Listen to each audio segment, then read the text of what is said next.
Good morning, everybody. Have you missed me? So you saw the post that we did the marathon on Sunday. It was amazing. If you've never been around a marathon, it is a super cool event to go attend. They had 49,000 runners with 1.7 million spectators. And to give you an idea, in 2019, when my sawed off little behind did it, they had 1 million spectators. So that shows you how much it's increased and how well the whole thing is run. It's an amazing event. So if you get a chance, go check out a marathon sometime.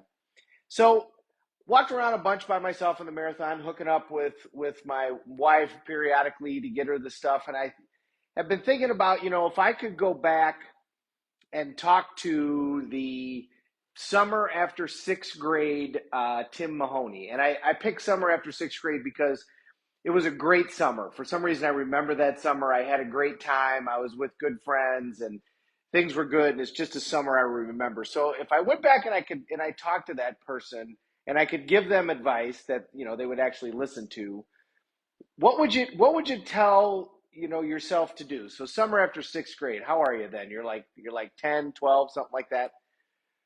What would you tell yourself to do? Now, obviously, you'd be like, buy Walmart, buy Microsoft, blah, blah, blah. Sure, you do all that. But would you, if you could go back and do that, if you could talk to yourself for an hour and give yourself some pieces of advice to follow, what are the things that you would say? I would say something like set your goals a lot higher than what you think you can accomplish. Read more and watch TV less. Um, Work hard. Don't mess around with crap that doesn't matter. Focus on your goals every day and do those things first. And then go screw around and do the crap that isn't going to get you anywhere. Take care of your body. Don't get injured. Preserve your body because you're going to need it for a long time. And the more you injure it, the more it's going to break down on you. Now, imagine that the you from 20 years from now, or 10, depending upon how old are you, but let's say 20. So I'm 56. Imagine the 76-year-old me could come back and talk to the 56-year-old Tim Mahoney. What do you think I would tell myself? Probably a lot of the same things. And this came to me because I was around somebody this weekend who I don't know very well, but I know of him. A man in his 80s who just lost his wife of, well over 50 years, very similar to my spouse's parent. And he and I ended up sitting next to each other on Saturday for a period of time. And I just had a long conversation with him about, what's going on. And his kids were all there. He had 4 kids, and they were all at this little gathering. And they talked about how hard it is to navigate with him right now because he's got they said he's got FOMO. They said he won't ever sit down and he won't ever rest. He's got fear of missing out. And I thought to myself, well, yeah, because his friends have all passed and he sees the end coming, and now he's like rushing to get everything done that he wants to get done in his life, to soak up every second with his kids and his grandkids and these moments. He said his daughter was running the marathon. He was like, I'm going to see her on the track. And they're like, Dad, oh my God, to get you there. And he goes, look, guys, I'm going to see her during this race. So figure out where we're going, and I'm going to be there, and she's going to know where I'm at so I can see her on this race. Come hell or high water, that guy was going to be there. Remember years ago, there was a guy named Phil Donahue. Is anybody old enough to remember Phil Donahue? I know Kathy Benning, you're old enough to remember Phil Donahue. So are you, Bill Fisher. You're old enough to remember him. He was the precursor before Oprah. And my grandmother used to watch his show. My grandmother, who had the radio show, I think she took techniques from him on how to interview people because he did a really great job. And he had a series of people once on a show that her and I were watching that had near-death experiences. One had survived a plane crash, and one had fallen a great distance off of a building, was a worker, and somehow landed on something and lived. All these people had experiences where they should have died and didn't. And it was now like 10 or 20 years later, and they had all lived, first of all, they were the happiest people that you'd ever met.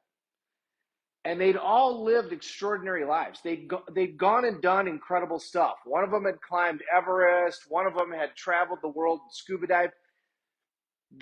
You could tell that they squeezed every drop out of every day because of this experience. They had been shown that life is fleeting and at any moment it can go away.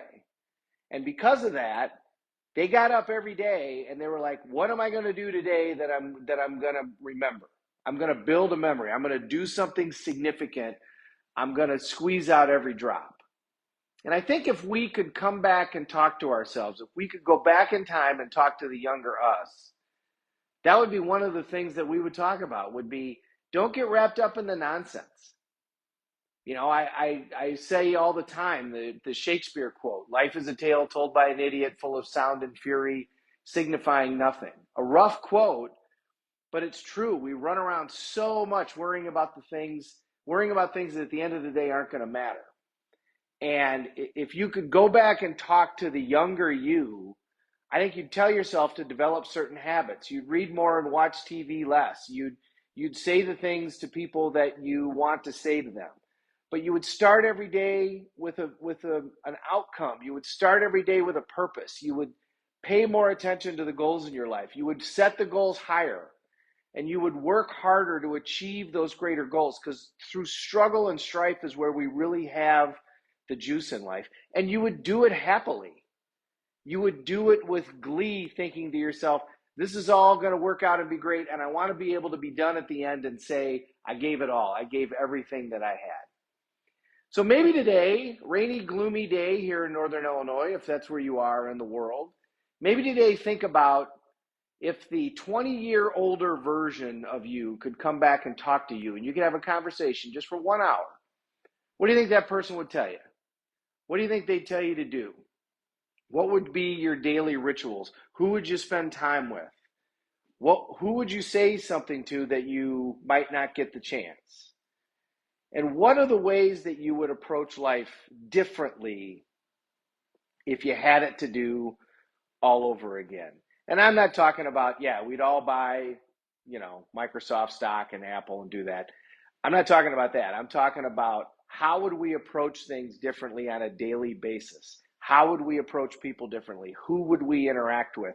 And how would we approach our own lives differently if we had a restart, if we could hit the restart button and do it again?